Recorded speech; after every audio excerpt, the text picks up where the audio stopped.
Okay, good morning. So I'm going to do a little bit of a commentary before the video starts. It has nothing to do with the video, but I have a little bit of an issue that I need some help with. I'm going to bale straw in North Carolina, and there was a fellow that had offered to haul equipment for me because it is a pain in the ass to haul equipment. He said he had a low boy, and I have lost his email address.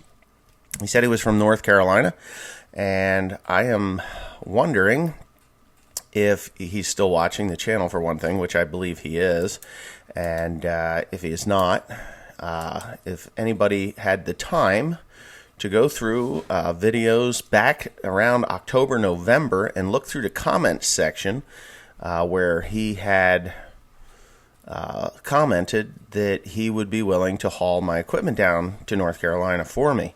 Of course, I would be paying him what he needs, to do the job. It is a pain in the ass to do the job, but I need a reliable truck driver that can haul on a lowboy. My tractors are 114 inches wide, so wide load permits are required. The tractor or the balers, I can skinny them up to 102 inches, so it wouldn't be such a big deal.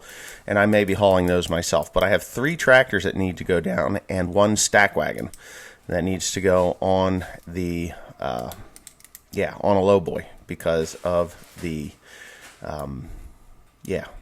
just because. That's how it's got to go. But anyways, enjoy the rest of the video. Leave in the comment section below if you remember the man's name. I'm terrible at names. I had thought I was outsourcing this to an individual, but for some reason that's not coming to fruition. I was going to do it myself. I don't have a CDL. I can't get it in time. Carl isn't going to do it. George would do it, but he says if it isn't perfect, then we've got a problem, and I'm a rookie at hauling wide loads legally. I mean, illegally, I'll do it. I just throw the fucker up on the trailer and go for broke and pretty much get away with it. But, for the most part, I really need a little bit of help on this one. So if you're a truck driver in the North, South, Virginia, Carolinas, Virginia, or if you're in New Jersey and you do heavy haulage all the time, just give me a shout there in the comment section or on my email, onelonlyfarmer @yahoo.com. Again, that email address is onelonlyfarmer @yahoo.com. I need some help here. Thanks for watching and enjoy the rest of the video.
Okay, so Timothy folded this thing up. I was in the bathroom, so let's see how the sucker unfolds. Stand back, he says. This has got to be one of the craziest things I've ever seen in my life. Okay, so my battery died. On these hinges, I don't know what happened here. Somehow that got broke or split. They cracked it, but they fixed it, you know, so that's okay. Maybe they needed to put a new bushing. I don't really know. But right there's a hole, and it looks like they've put bolts in them to hold it tight together. And I honestly don't think that that's how that's supposed to work. I'm not 100% sure, but I'm 99% sure that it takes dowel pins. So he's going to fold it back up, and I'll get a better look at it. Go ahead and fold it up. Look how slick that is. Now, the last one of these that I saw did not work like this at all. It had I wouldn't do that. It had a longer hitch that was a 2-point deal, and the units folded forward. So it was just a very different planter than this. It was a John Deere 7000, but I've actually never saw one that worked like this particular one. And I guess that big-ass hydraulic cylinder, now God knows what the hell they need such a big-ass hydraulic cylinder there for, but that's to turn it on and off. So it works in conjunction with the lift cylinders here and the row cleaners. Right, so that works pretty slick, huh? I forgot the one side had this bolt in it. Oh yeah, well that bolt needed to come out. See, what's really weird, I think these are supposed to be dowel pins, like dowel guides. I don't think they're supposed to have a bolt go through it. I think that when you, because it has to align that, that's been broke. See that? That one's been busted. So we'll have to fix that. I'll get a new one. Those are Martin row cleaners. But that thing there goes up against, and then it kicks in. Somebody's got a bearing in there instead of using washers or whatever they use. You know, I mean, they do what they have to do, and I get that. But yeah, so yeah, this is the hinge that was busted. So, and I don't know why they cobble welded that thing together like that. It might have tore out in there, and I don't see that it has. Up in the front, it swings upward. Yes, it does. It does. It keeps those wheels right off the ground. So when you swing that, what is it? Do those come up? I don't know. Go ahead and swing it back out again, because I don't understand it.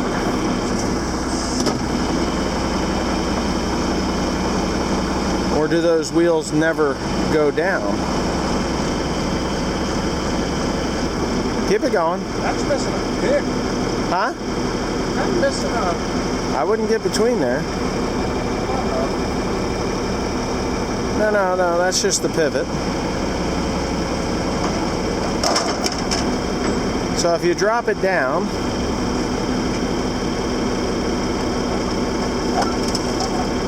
now raise it up.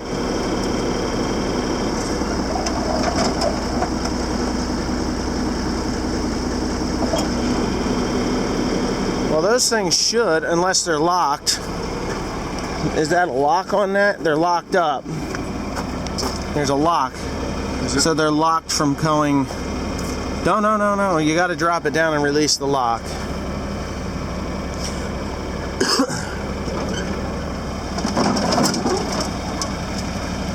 Yeah, that's kind of interesting. It's fun. It's fun playing with new stuff, right?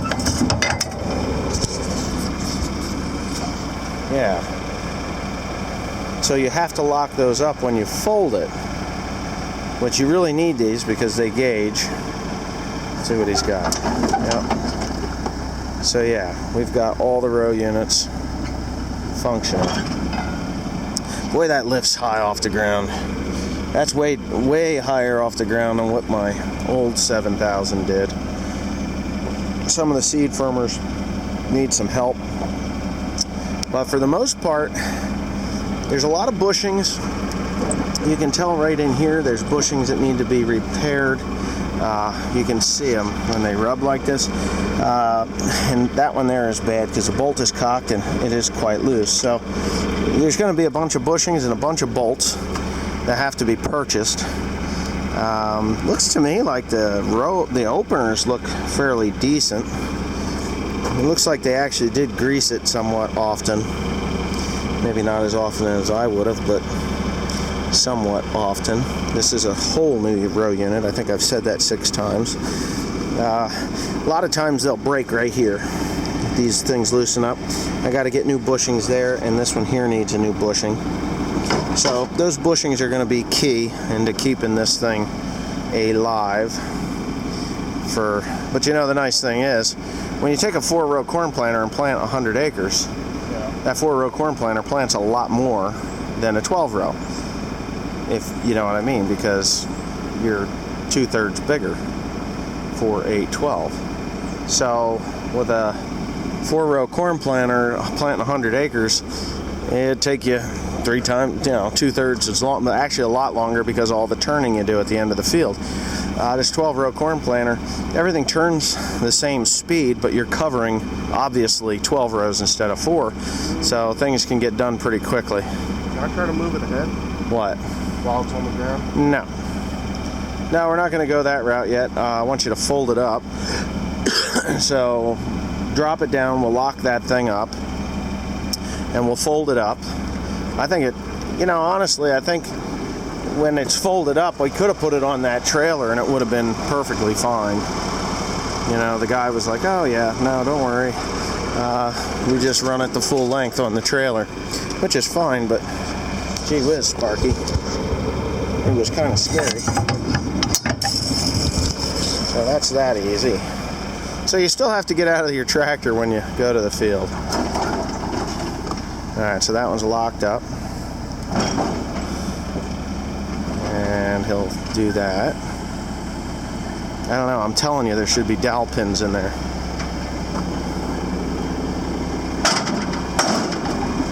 So that's that.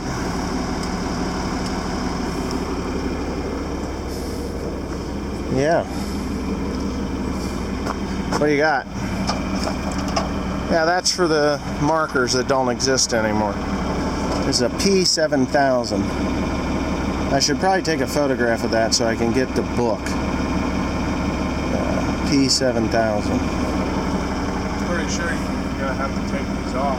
Why? I don't have to take those off. Why would I take them off? They're for putting down fertilizer. Yeah. But I mean, just to get them out of the way to get in these, Why? I don't need them out of the way. I'm going to use them. Gotta love Tim. Anyway, alright. Okay. Well, huh? You want it? Well, I need you to back it up. I want to put the lids on so that nothing gets in there. And yeah, we'll start. We got to do an evaluation on it, obviously, because we need to evaluate what is broken and what needs to be replaced and what needs to, what just needs attention. That's all. Need to know what needs attention.